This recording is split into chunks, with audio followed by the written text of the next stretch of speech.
Salut à tous et bienvenue sur MJN Lotus Spirit. Aujourd'hui on va s'occuper des freins. Donc remplacement au menu, remplacement des plaquettes avant-arrière sur toujours la Lotus Elise SC 2009. Quand j'ai fait mon précédent tuto, je me suis rendu compte que mes plaquettes arrière commençaient à être un petit peu fatiguées. Et puis en fait, je trouve pas que ces plaquettes d'origine, même si c'est du Brembo, ces plaquettes sont des plaquettes de friction d'origine. Et bon, elles ne donnent pas un feeling de ouf. Même si ça freine bien, c'est pas terrible. Voilà, c'est ce que je ressens par rapport à la Lotus Elise S1, sur laquelle j'ai monté ça. Et ça, sur piste, ça marche du tonnerre. Ça marche à froid, ça marche en usage moyen et ça marche également en usage très chaud. Donc c'est les HP2, anciennement appelés HP2000 chez Brembo. Vous les trouverez aux alentours, je crois, de 100 balles la paire arrière, 100 balles la paire à l'avant, je crois. J'ai dû payer un peu plus de 200 balles pour l'intégralité des trains. Voilà, c'est parti. On va partir par... on va commencer par l'arrière, hein, puisque ça c'est les plaquettes arrière. Vous allez voir tout à l'heure que les plaquettes avant sont différentes. Et je démarre par l'étrier le plus loin du mètre cylindre, c'est-à-dire l'étrier arrière droit sur la Lotus. C'est parti. Alors pour démonter l'étrier, première chose à faire, dégager le câble de frein à main. Donc on tire dessus avec une pince multiprise et on dégage le câble. Enfin on essaye.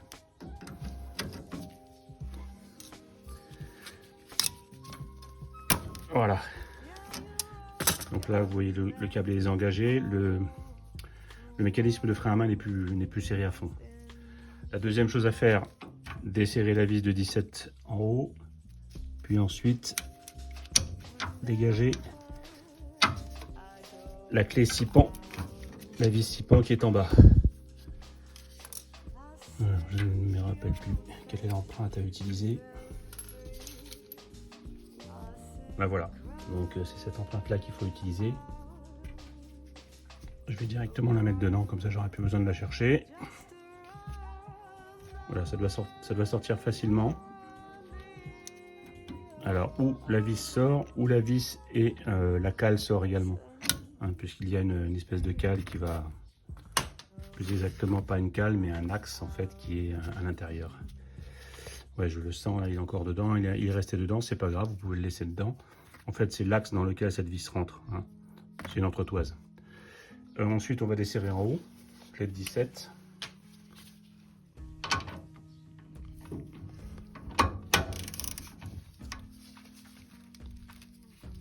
Pareil, ça doit être un peu dur, mais pas trop.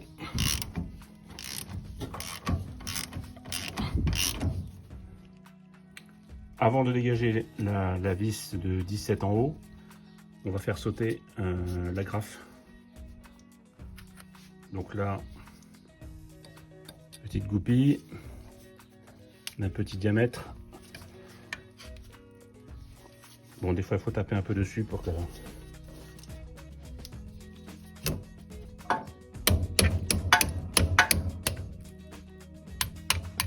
Voilà. Quelques arguments percutants et la goupille sort.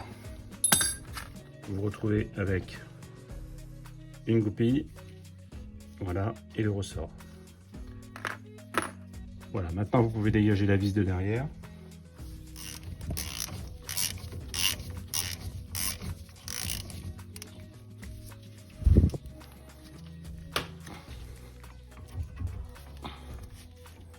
Bon, je vais dégager les plaquettes. Voilà. L'ensemble est en train de partir. J'ai renversé la caméra, mes excuses. Ici, comme d'habitude, on va essayer d'éviter de laisser pendouiller l'étrier. Donc on va l'accrocher. On a préparé un petit fil de fer, comme d'habitude. Voilà.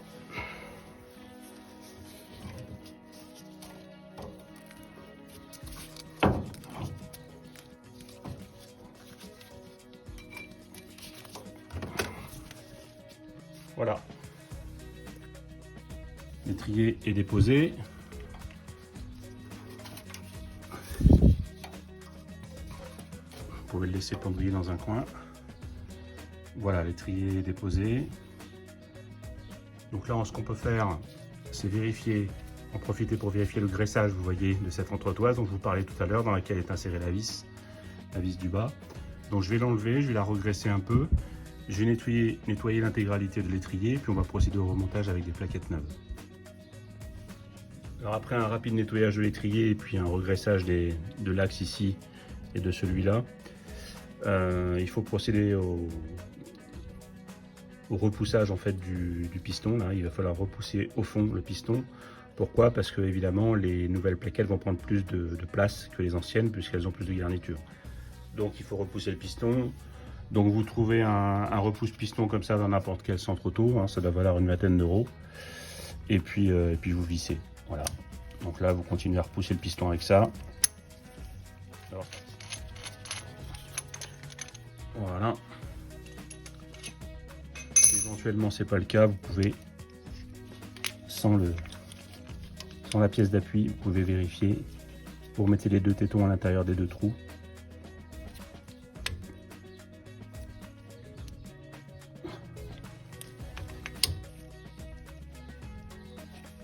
Voilà. Bon, je crois que je suis au taquet. Je pourrais pas le repousser plus que ça.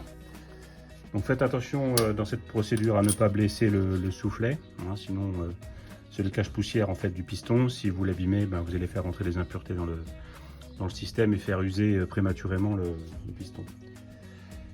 Pour ma part, j'utilise de la graisse cuivrée. Hein. Alors évidemment pas sur les plaquettes. Hein. Là, voilà. Moi je monte ça. Tous mes freins, je les monte à l'anglaise. Hein. Les Anglais adorent la graisse cuivrée. J'ai déjà acheté pas mal de voitures en Angleterre et à chaque fois c'est le même principe. Ils rajoutent un peu de graisse cuivrée sur toutes les pièces d'appui. Voilà. Voilà, c'est nettoyé, c'est repoussé, c'est cuivré. On va remonter maintenant les plaquettes. Donc la première plaquette, on la présente comme ça. On place l'ergot en haut. Oh, je raconte des bêtises. On place d'abord le ressort en bas, ici. Voilà. On appuie sur la plaquette et normalement elle se place toute seule. Voilà, vous avez entendu le clac. Voilà. Une fois que ça c'est fait, on enlève notre super instrument de haute technologie, à savoir notre habituel fil de fer,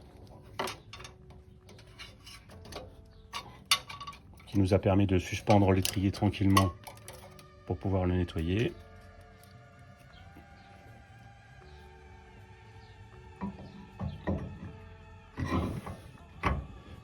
Voilà. On approche l'étrier de son emplacement définitif. On essaie d'engager à la main la vis, mais c'est du 17, des fois c'est pas facile. Alors aidez-vous de la douille à ce moment-là. La vis du haut est engagée et pré-serrée à la main. La vis du bas, toujours avec notre clé 6 pans. On s'assure qu'on est en face, on penche un peu la tête. Voilà. Avant le serrage définitif de l'étrier, en haut et en bas,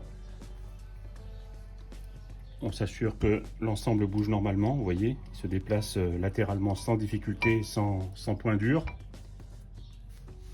On chope la deuxième plaquette. Pareil, hein, on essaye toujours d'éviter de foutre ces grosses paluches dessus. On la place. N'oubliez pas, d'abord le bas. Alors, je vais vous mettre un plan pour vous montrer comment ça se passe. Je vais descendre un peu. Voilà. Vous voyez ces deux agrafes là? Elles ont pour but de maintenir les plaquettes en position lors de freinage, lors des séances de freinage, lors des périodes de freinage. Voilà. Donc là, on voit en fait que la plaquette est maintenue contre l'étrier. Une fois qu'on a terminé ça, je remonte d'un étage. On va tout simplement, vous l'avez compris, remettre la goupille et la grafe qu'on avait démontée tout à l'heure. La grafe, vous ne pouvez pas vous tromper. Il y a une partie longue, une partie courte. La partie longue, eh ben, elle va du côté où c'est long. Ici, on a un emplacement plus long qu'ici. Voilà. Donc mettez bien votre agrafe dans le bon sens, c'est-à-dire dans ce sens-là. Voilà. Et là, vous commencez à la réinsérer. Pour ma part, je mets un peu toujours de graisse cuivrée dessus. Ça m'assure en fait de pouvoir démonter facilement mes freins. Je sais qu'il y en a qui ne sont pas trop fans de la graisse, y compris de la graisse cuivrée. Moi, je l'ai toujours utilisée et je n'ai jamais eu de soucis. Donc, je suis pour les recettes qui fonctionnent. Et pour avoir galéré dans le démontage de certaines voitures anglaises bien rouillées, j'aurais apprécié parfois que certains mettent un peu de graisse. Voilà. N'oubliez pas, hein, dans ce tuto, je vous explique ce que moi je fais pour moi. Faites ce que bon vous semble pour vous. Je ne suis pas un influenceur à la con, je ne suis pas un machin, vous faites ce que vous voulez. Moi, je vous explique comment je fais moi.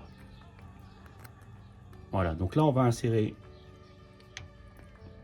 la goupille. Vous voyez, elle est engagée. Donc il faut appuyer évidemment un peu dessus hein, pour faire rentrer. S'il n'y avait pas d'effort, le ressort ne servirait à rien. Donc aidez-vous tout simplement d'un petit tournevis. Hein. Donc on termine la fixation de la graffe.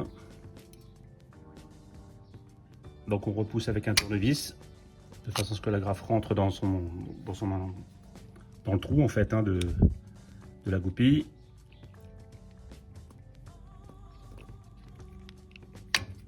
Voilà. J'espère que vous voyez correctement. On voit la graffe est parfaitement fixée. Elle est fixée un peu en force, c'est ce qu'il faut, c'est ce qui va maintenir en fait les plaquettes en position en période de freinage. Ici, on va sécuriser la goupille.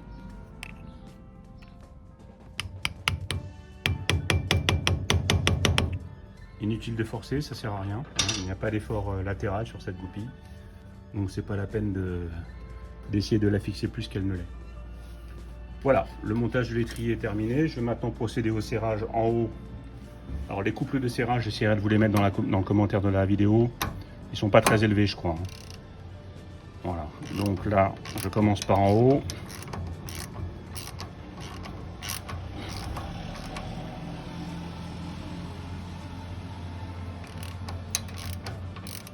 Voilà.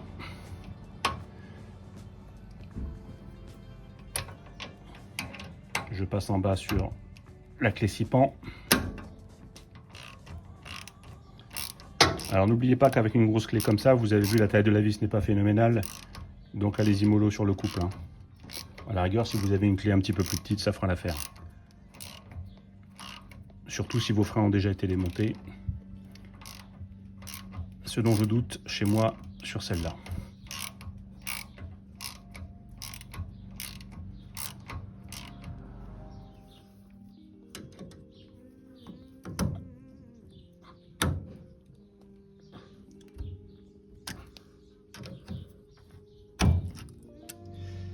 Les triers arrière droit de la voiture sont montés. On va maintenant procéder à la purge.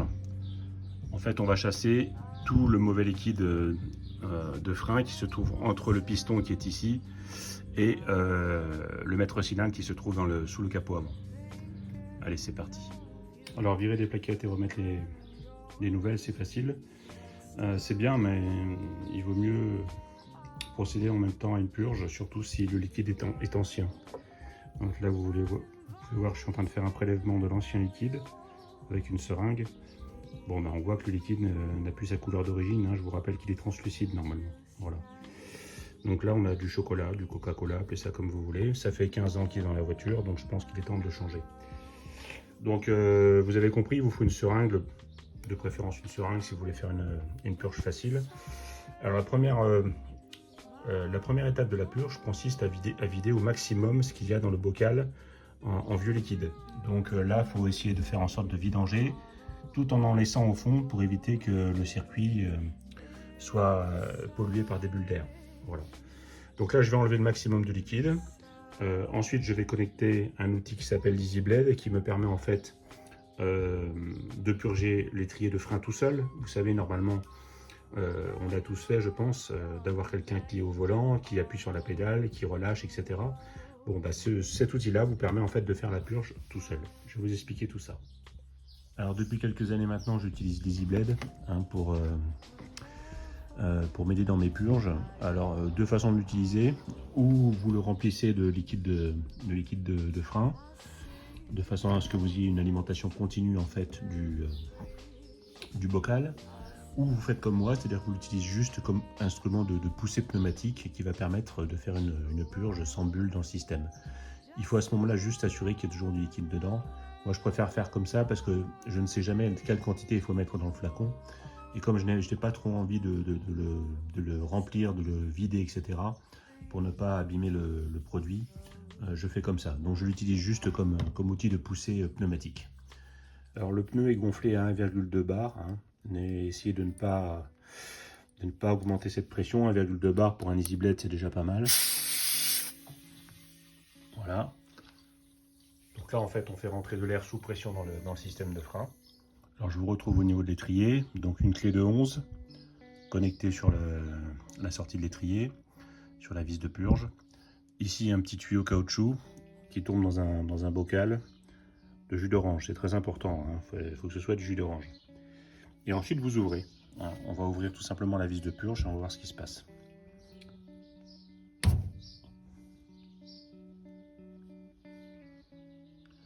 Voilà, on peut voir que le liquide est poussé en fait à l'intérieur du tube.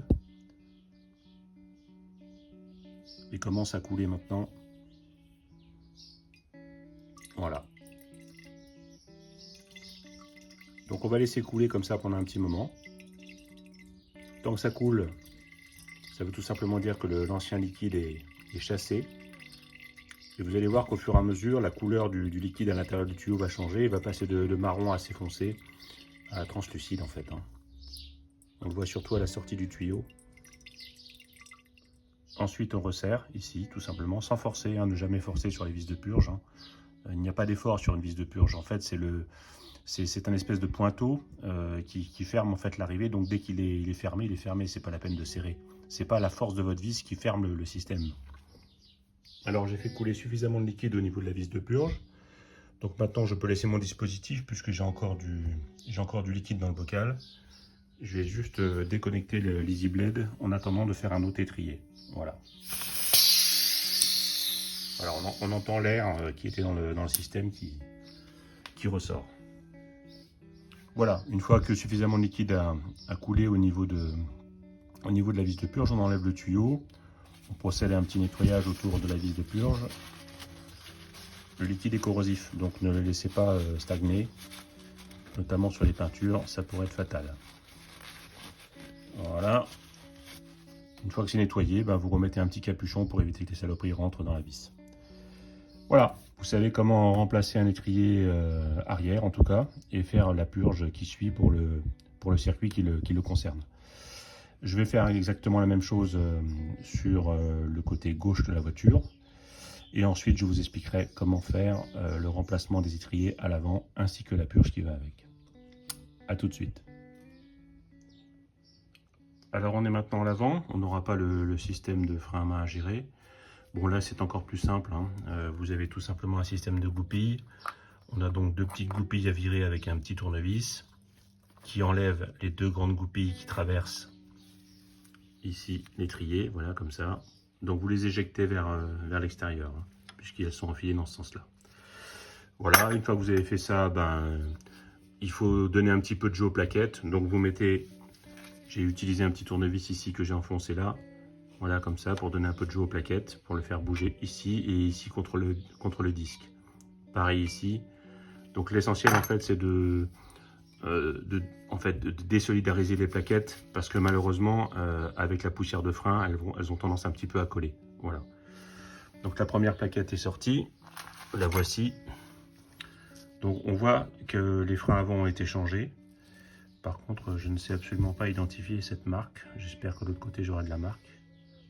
Mais ça pourrait expliquer pourquoi ça freinait pas des masses quoi. Voilà. Allez, je continue, je vire l'autre plaquette.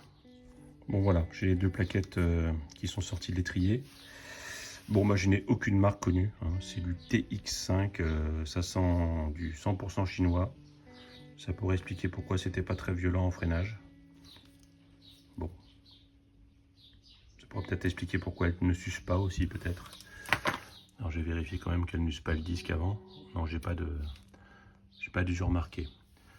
Bon, à ce stade, il faut maintenant repousser les deux pistons. Je vous rappelle qu'on a un étrier deux pistons, contrairement à l'arrière, on a un étrier deux pistons à l'avant. On a un piston à gauche, un piston à droite. Donc il faut les repousser. Si vous passez votre doigt à l'intérieur de l'étrier, vous allez sentir en fait le bord de... Alors il ne faut pas abîmer évidemment ce truc-là. Donc il faut utiliser tout simplement un outil spécifique, si vous l'avez. Moi je ne l'ai pas. Donc je vais utiliser un burin en fait. Un burin que je vais placer ici. Et je vais faire, en faisant levier, je vais repousser gentiment le piston. Ne pas oublier également que le liquide de frein, le bocal est actuellement ouvert. Hein. Ne le faites pas fermer parce que sinon vous allez avoir une petite résistance. Voilà. Allez, c'est parti. Alors, je n'ai pas trouvé mon petit burin. Je vais utiliser tout simplement une pince à décoffrer. Donc, vous glissez ici à l'intérieur. Vous vous mettez en appui sur le piston, je ne sais pas si vous allez le voir, et vous faites en sorte qu'il rentre dans sa coquille. Allez, c'est parti. Là, je repousse. Voilà. N'insistez pas quand vous sentez que vous touchez. Voilà. Maintenant, si je passe mon doigt, mon piston à fleur, ça veut dire que je vais pouvoir glisser ma nouvelle plaquette. On fait la même chose de l'autre côté et c'est terminé pour le repoussage des pistons. Alors c'est parti pour le remontage des plaquettes. Donc je vais appliquer comme d'habitude ici un petit peu de graisse cuivrée toujours au dos de la plaquette.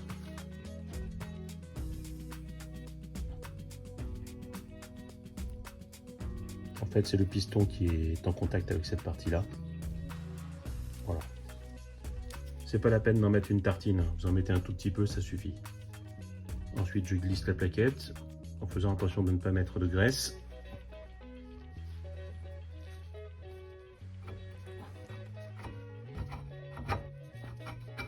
Évidemment, elle ne va pas rentrer. Si, ça y est, c'est bon. Voilà.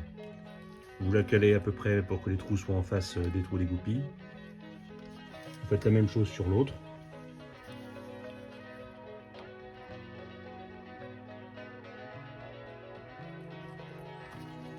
Voilà. Et vous glissez l'autre plaquette. Normalement, ça doit rentrer Eric et Rack, hein. Ça ne doit pas trop se balader, ça ne doit pas trop... Voilà, on doit être sur du juste. Alors ensuite, on place la goupille du haut. Hein. N'oubliez pas le trou de goupille vers l'arrière.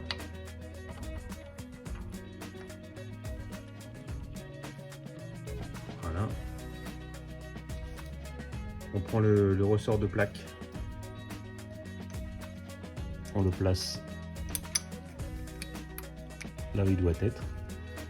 Alors faites-le dans ce sens-là, c'est-à-dire fixez d'abord, placez déjà le ressort derrière la goupille du haut et vous galérerez moins pour, vous voyez, affaisser celle du bas. Si vous faites l'inverse, vous allez avoir un petit peu plus de mal pour rabattre en fait le ressort derrière la goupille. Parti pour la deuxième goupille.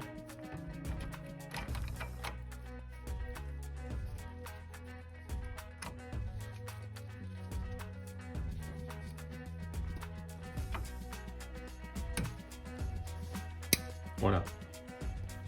Il reste à mettre les deux petites goupilles bêta derrière. Je précise que tout ce matériel là, je l'ai nettoyé au WD-40. Voilà. Et je l'ai badigeonné juste d'un trait de graisse cuivrée à cet endroit là ici également, de façon à ce que ça protège contre la corrosion.